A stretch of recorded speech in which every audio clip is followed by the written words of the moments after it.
Hello दोस्तों, मैं पवन Dawar, assistant engineer एमपीपीडब्ल्यू से पुनः एक नवीन वीडियो के साथ मैं आपके सामने उपस्थित हुआ हूं। और आज का जो हमारा वीडियो है, राष्ट्रीय स्वास्थ्य मिशन के तहत जो संविदा उपयंत्री की भर्ती निकली है उसके एडमिट कार्ड जारी हो चुके हैं। तो उसी से संबंधित मेरा ये वीडियोज़ है। इसमें कुछ इंपॉर्टेंट इन्फॉर्मेशंस रहेगी जो आपके लिए एग्ज़ाम के पॉइंट ऑफ व्यू से बहुत ही ज़्यादा महत्वपूर्ण है। तो आज का वीडियो हम शुरुआत करते हैं। और शुरुआत करने से पहले आप सभी से मेरा विशेष निवेदन है कि मेरे यूट्यूब चैनल को लाइक करें, शेयर करें और सब्सक्राइब करना ना भूलें। तो देखते हैं हम आज का। आपको फ्रंट पेज पे दिख रहा होगा, राष्ट्रीय स्वास्थ्य मिशन मध्य प्रदेश, जो कि लोक स्वास्थ्य और परिवार कल्याण विभाग मध्य प्रदेश शासन के अधीन आता है, कि नियम पुस्तिका में संविदा उपयंत्री और कौन सी ब्रांच, सिविल के चयन के लिए जो इसका टेस्ट होगा वो ऑनलाइन लिखित टेस्ट होगा, मतलब कि ऑनलाइन माध्यम से ऑब्जेक्टिव बेस्ड एग्जाम होगी 100 मार्क्स की। और जो ये एग्ज़ाम है ये 21 जनवरी 2023 को ली जाएगी। तो देख लेते हैं हम आज का हमारा क्या देगा, कौन से मोड में होगा। वो सारे बच्चों ने हमसे पूछा था। एग्ज़ाम का जो मोड है वो ऑनलाइन मोड है। ऑनलाइन उसका टेस्ट होगा 100 मार्क्स का। कितने का? तो 100 मार्क्स का होगा वो। और ये मान के चलिए कि 100 क्वेश्चन आएंगे। एक क्वेश्चन 1 मार्क्स का रहेगा। टोटल 100 क्वेश्चन रहेंगे और 100 मार्क्स रहेंगे। आगे देखते हैं हम। सबसे पहले हाईलाइट देख लें, राष्ट्रीय स्वास्थ्य मिशन के तहत जो संविदा उपयंत्री की भर्ती निकली है उसमें टोटल पोस्ट कितनी है। ठीक है, तो आप देख रहे होंगे संविदा उपयंत्री की जो टोटल पोस्ट है वो 55 सीट्स हैं, जिसमें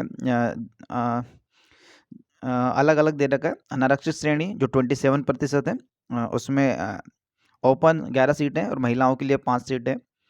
आर्थिक रूप से कमजोर की बात करें, मतलब कि ईडब्ल्यूएस किसकी बात कर रहे हैं, वो ईडब्ल्यूएस की बात कर रहे हैं। ईडब्ल्यूएस के लिए जो ओपन सीटें हैं वो 3 है और 2 सीटें महिलाओं के लिए। एसटी की बात करें जिसमें 20% रिजर्वेशन है, उसमें जो ओपन सीटें हैं 7 सीटें और फीमेल की सीटें 4 सीटें। एससी की बात करें तो 16% रिजर्वेशन है मध्य प्रदेश में, तो उनकी जो टोटल सीटें 8 है, जिसमें से 5 ओपन और 3 महिलाओं के लिए रिजर्व है। ओबीसी का जो रिजर्वेशन 27% के हिसाब से यहाँ पे सीटें निकाली गई है, जिसमें कि ओपन 10 सीटें हैं और महिलाओं के लिए 5 सीटें हैं। ठीक है, तो कुल मिला के जो सीटें निकली हैं वो 55 सीटें हैं। संविदा उपयंत्री की बात कर रहे हैं। ये 1 साल का बॉन्ड होगा इसके अंतर्गत, आप सभी को पता होगा। अब देख सकते हैं यहाँ पे एनएचएम संविदा उपयंत्री के बारे में लिखा हुआ कि 55 संविदात्मक रिक्त पदों के लिए पात्र उम्मीदवारों से भरे जाने वाले पदों के लिए आवेदन आमंत्रित करता है। यह अनुबंध 31 मार्च 2023 तक के लिए होगा, जिसे आगामी वर्षों की वार्षिक कार्य योजनाओं में स्वीकृति अनुसार नवीनीकृत किया जा सकेगा। ठीक है, मतलब कि आपका जो बॉन्ड है वो प्रति वर्ष बढ़ता जाएगा। 1 ईयर्स का आपका एग्रीमेंट्स होता है, ध्यान रखना 1 ईयर्स का होता है। तो अब देख लेते हैं हम, एडमिट कार्ड आ चुका है। तो एडमिट कार्ड में जो आप देखेंगे, सबसे पहले आप देख सकते हैं एक हमारे साथी हैं अजय गोरे, जिनका एडमिट कार्ड है। यहाँ पे देखेंगे आप राइट हैंड साइड पे आपको फोटो दिख रही होगी। फोटो में उनका नाम, कैंडिडेट्स का नाम होना चाहिए, उसकी डेट दिखनी चाहिए फोटोज़ की। सबसे पहले देखिए, सबसे पहले यहाँ पे आपका रोल नंबर दिखा रहा होगा। यहाँ पे रोल नंबर दिख रहा है आपको। उसके बाद आपका एप्लीकेशंस नंबर है कि जो अभी एप्लीकेशन आपने फिलअप किया था। कैंडिडेट्स का नेम, अब नाम देख लीजिए, नाम में कोई गलती ना हो, क्योंकि जब आपकी ज्वाइनिंग होगी तो उस समय दिक्कत हो सकता है। जेंडर भी चेक कर लीजिए, कैटेगरी भी चेक कर लीजिए। आपके फादर्स का नेम चेक कीजिए, डेट ऑफ बर्थ चेक कीजिए और डोमिसाइल कहाँ के, मध्य प्रदेश के, तो बहुत दिख लिया। आप देखिए पोजीशंस कोड दिखने लगा है, वो लिखा है ER सिविल MP NH, मतलब कि Madhya Pradesh national health mission, जो कि स्ट्रीम है सिविल इंजीनियरिंग के। उसके आगे देखें हम, डेट ऑफ एग्जामिनेशन, एग्जामिनेशन कब है, सैटरडे एग्जामिनेशन इनकी है जनवरी 21 जनवरी 2023 को सैटरडे के दिन इनकी एग्जाम है। और रिपोर्टिंग टाइम है वो 8 बजे का है। आप देख सकते हैं रिपोर्टिंग टाइम कितने बजे का दे रखा है। तो रिपोर्टिंग जो टाइम दे रखा है, अब देखें यहाँ पे रिपोर्टिंग टाइम 8 बजे का दिख रहा होगा, ये 8 बजे का रिपोर्टिंग टाइम है। और गेट क्लोजिंग टाइम जो सेंटर बता रहा है वो 9:30 बजे आपका जो गेट है वो क्लोज हो जाएगा। आपको राउंड राउंड सर्कल घूम रहा है, उसके बीच में देख लीजिए 8 AM का जो आपका रिपोर्टिंग टाइम है, जो गेट क्लोज हो जाएगा वो 9:30 बजे हो जाएगा। आपका टाइमिंग ऑफ टेस्ट है, टेस्ट का जो टाइम है वो कितने बजे से होगा, 10 बजे से 2 बजे के बीच में, 10 बजे से 12 बजे तक आपका टेस्ट होगा। टाइमिंग ऑफ टेस्ट, इस चीज़ को विशेष ध्यान दीजिएगा, 10 बजे से 2 बजे तक आपका टेस्ट होगा। Test centre number, test centre number दे रखा है। और टेस्ट सेंटर डिटेल्स की, आपका जो एग्ज़ाम सेंटर है वो कहाँ पे होगा। तो इनका जो एग्ज़ाम सेंटर जो इनको मिला हुआ है, आप देख सकते हैं इनका एग्ज़ाम सेंटर कहाँ पे बता रहा है, वैष्णो पॉलिटेक्निक कॉलेज देख रहा महू नाका, यहाँ पे आपका एड्रेस होगा और पिन कोड होगा। तो आप आपके सेंटर पे समय से पहुँच जाएँ।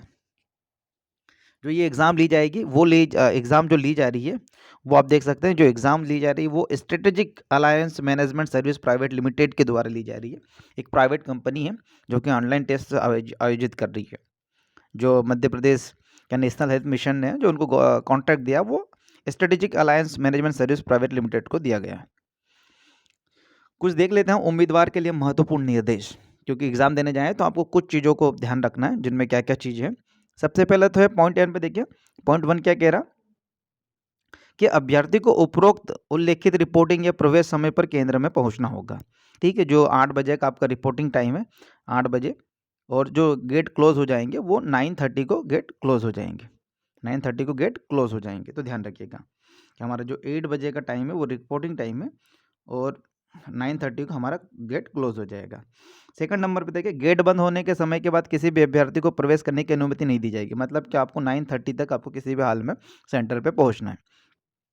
थर्ड पॉइंट देखें, परीक्षा समाप्त होने से पहले किसी भी उम्मीदवार को परीक्षा कक्ष या हाल छोड़ने की अनुमति नहीं दी जाएगी। मतलब कि आपकी जो 10 बजे से 12 बजे के बीच में जो एग्ज़ाम है, 10 टू 12 तक जो आपकी एग्ज़ाम है उससे पहले आपको हाल छोड़ने की अनुमति नहीं है। फोर्थ पॉइंट देखें, परीक्षा पूरी होने पर कृपया निरीक्षक के निर्देशों की प्रतीक्षा करें और जब तक कहा ना जाए तब तक अपनी सीट से उठे नहीं। एक बार में एक अभ्यर्थी को ही बाहर जाने की अनुमति होगी। फिफ्थ नंबर पे देखें, यह प्रवेश पत्र एवं संबंधित विवरण 2 पृष्ठ में अभ्यर्थी को दोनों पृष्ठ डाउनलोड करके लाना है। जब आपका जो प्रवेश पत्र है इसके 2 पेज है, आपको दोनों पेज लाना अनिवार्य है। आप ये नहीं कि जो प्रवेश पत्र का जो फर्स्ट पेज है उसमें सब कुछ है तो वही हम ले दूसरा नहीं लाए। तो आपको ध्यान रखिएगा, पॉइंट नंबर 5 बहुत ही ज़्यादा इंपॉर्टेंट है, आपको दोनों पेज एक साथ लाने हैं।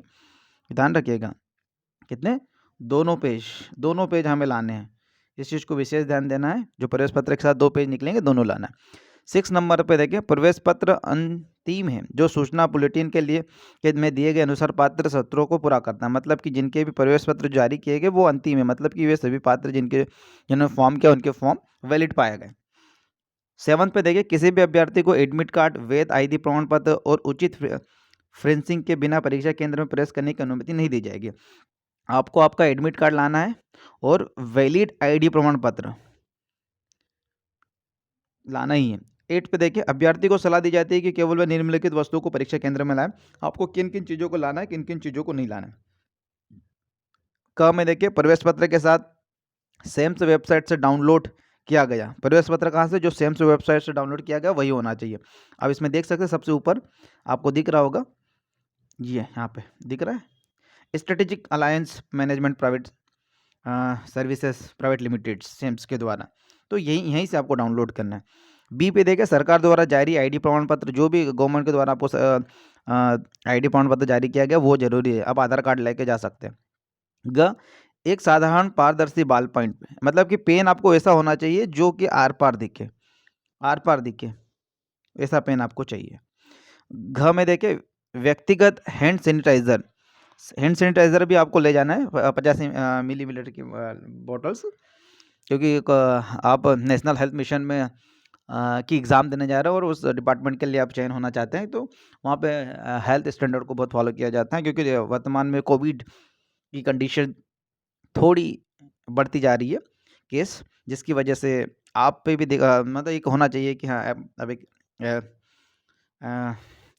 चीज़ों को ध्यान से मतलब मीडिया में आप मतलब न्यूज़पेपर आप डेली पढ़ रहे हैं और आपको पता है कि कोविड धीरे धीरे उसके केस बढ़ रहे हैं, तो इसीलिए सेफ्टी की वजह से आपको ये चीज़ होना चाहिए। ड में देखिए, व्यक्तिगत पारदर्शी पानी की बोतल, अब एक अपनी पानी की बोतल भी ले जा सकते हैं साथ में, लेकिन वो पारदर्शी होनी चाहिए। तो ये उम्मीदवार के लिए महत्वपूर्ण निर्देश थे। आगे देख लेते हैं उम्मीदवारों के लिए महत्वपूर्ण निर्देश कुछ दे रखे। पॉइंट नंबर 9, अभ्यर्थी को सरकार द्वारा जारी मूल एवं वैध फोटो पहचान प्रमाण पत्र, ठीक है, अभी हम बताया गया था कि आपको एक आईडी प्रूफ ले जाना है, तो उसमें क्या क्या ले जा सकते हो?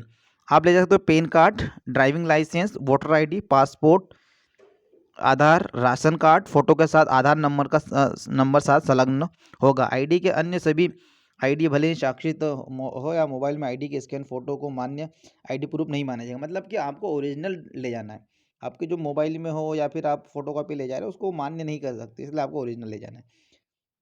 10th पे देखें हम, 10 क्या है, अभ्यर्थी को इलेक्ट्रॉनिक्स उपकरण जैसे मोबाइल फोन और सूचना बुलेटिन में सूचीबद्ध अन्य प्रतिबंधित या निषिद्ध वस्तुओं सहित किसी भी व्यक्तिगत सामान को परीक्षा केंद्र में ले जाने की अनुमति नहीं है। परीक्षा अधिकारी व्यक्तिगत सामान की सुरक्षा हिरासत के लिए जिम्मेदार नहीं होंगे और ऐसी कोई भी सुविधा नहीं होगी। मतलब कि यदि आप कोई भी ऐसे इलेक्ट्रॉनिक गैजेट ले जाते हैं जो कि एग्ज़ाम में अलाउ नहीं है, और यदि आप ले जाते हैं और वहाँ पे कहीं जमा करते हैं और घूम जाता है, तो उसके लिए वहाँ पे परीक्षा केंद्र की रिस्पॉन्सिबिलिटी नहीं होगी। पॉइंट नंबर 11 देखें, किसी भी अभ्यर्थी को किसी अनुसूचित साधन को नहीं अपनाना चाहिए और नहीं किसी अनुसूचित परीक्षा पद्धति में लिप्त होना चाहिए। परीक्षा केंद्र सीसीटीवी से निगरानी में। 12th, अभ्यर्थी को सलाह दी जाती है कि वे नियमित रूप से NHM MP या SAMS वेबसाइट पर अपडेट देखते रहे। उन्हें नवीनतम अपडेट एवं जानकारी के लिए पंजीकृत मोबाइल नंबर पर SMS और पंजीकृत ईमेल अपने मोबाइल पर देख सकते हैं। मतलब आपको समय समय पर अपडेट पढ़ते रहना है, SAMS या फिर MP ऑनलाइन के माध्यम से। कुछ देखें पॉइंट, परीक्षा पूर्व तैयारी क्या देगा। पॉइंट 1, अभ्यर्थी को प्रवेश पत्र में दिए गए केंद्र में रिपोर्टिंग प्रवेश समय की जानकारी होनी चाहिए और केवल रिपोर्टिंग समय के अनुसार केंद्र पर पहुंचना होगा, जिससे प्रवेश के समय केंद्र पर किसी भी भीड़ से बचा जा सके। मतलब वही कि जब कोविड प्रोटोकॉल्स को भी फॉलो किया जा सके, क्योंकि जितनी ज़्यादा भीड़ होगी वहाँ पर दिक्कत होगी। तो आपको परीक्षा केंद्र पर 20 मिनट पहले पहुँच जाए। पॉइंट नंबर 2 देखें हम। पॉइंट नंबर 2 क्या कह रहा, अभ्यर्थी को केवल कुछ वस्तुओं को अपने साथ परीक्षा केंद्र में ले जाने की अनुमति होगी। आप सभी को पता है कि कौन कौन सी चीज़ें आपको परीक्षा केंद्र में ले जानी है। एक तो आपको आप ले जा सकते हैं पानी की बोतल जो ट्रांसपेरेंट हो। दूसरा आप सैनिटाइज़र की बोतल ले जाते हैं, 50 मिलीलीटर की होनी चाहिए। और एक आपको बॉल पेन ले जाना है जो कि ट्रांसपेरेंट होना चाहिए, आर पार जिससे दिख सके। और आपको एक वैलिड प्रूफ ID कार्ड ले जाना है, और आपको SAMS द्वारा जो जारी किया गया है एडमिट कार्ड उसको ले जाना है। तो ये चीज़ें कुछ महत्वपूर्ण थी, आपने देखे ही होंगे। आगे देख लेते हैं हम। क्या बता रहा, प्रवेश के समय परीक्षार्थी अपना फेस मास्क लेकर आएंगे और परीक्षा केंद्र के दौरान हर समय इसे पहनेंगे। सुनिश्चित करें कि मुखौटा आपकी नाक, मुंह और टोडी को कवर करने के लिए फिट बैठता हो। मतलब आपको मास्क ले जाना जरूरी है, ध्यान रखिएगा। आपको आप NHM की एग्ज़ाम देने जा रहे हो, NHM सब इंजीनियर्स, जो कि हेल्थ से रिलेटेड है, नेशनल हेल्थ मिशन इसका फुल फॉर्म है। तो अगर हेल्थ डिपार्टमेंट में ही अगर ऐसी चीज़ों को फॉलो नहीं किया जाएगा तो फिर कहाँ पे किया जाएगा। तो यहाँ पे भी आपकी आप कितनी समझदारी रखते हैं इस चीज़ों को भी देखा जाए। तो आपको मास्क जरूर लेके जाए, उसको पहने। व्यवस्थित मास्क भी होना चाहिए, ऐसा नहीं कि कोई भी छोटा खरीद लिया, ज़्यादा बड़ा खरीद लिया, व्यवस्थित मास्क लगे। आगे देखें, परीक्षा के दौरान किन चीज़ों की बात कर रहे हैं। परीक्षा के दौरान क्या होना चाहिए, अतिरिक्त कार्य है तो अभ्यर्थी द्वारा उपयोग के लिए प्रत्येक अभ्यर्थी को डेस्क पर A4 साइज आकार का, मतलब कि ये है कि आपको एक पेज दिया जाएगा, ब्लैंक पेज, उस पर आपको जो भी आपका रफ वर्क करना है वो कर सकते हैं। और यदि आपको अतिरिक्त A4 पेज की आवश्यकता है तो आप मांग सकते हैं। अब परीक्षा के बाद ये है कि जब तक भी आपको कहा ना जाए निरीक्षक द्वारा कि आप जाइए, तब तक आपको बैठे रहना अपनी सीट पे। और जब भी एक बंदा जा रहा है तो एक ही जाएगा, उसके बाद दूसरा जाएगा। ऐसे नहीं कि सब एक साथ उठ के जा रहे हैं। तीसरा ये है कि जो भी आपको पेज दिया जाएगा, रफ पेज, वो आपको जाने से पहले जमा करना है। और अगर आपको कोई भी समस्या हो तो आप यहाँ पे मेल एड्रेस दे रखे और फ़ोन नंबर दे रखे, तो अगर ऐसी कोई भी समस्या और डाउट हो तो आप कांटेक्ट कर सकते हैं। तो ये तो हमारा आज का वीडियोस, जो नेशनल हेल्थ मिशन की जो 55 वैकेंसीज निकली है सब इंजीनियर्स की, उसके बारे में, और उनका जो एडमिट कार्ड जारी हो गया उसके बारे में था। तो आई होप आप लोगों को मेरा ये वीडियो पसंद आया होगा। जाने से पहले आप सभी से मेरा निवेदन है कि मेरे यूट्यूब चैनल को लाइक करें, शेयर करें और सब्सक्राइब करना ना भूलें। Thank you.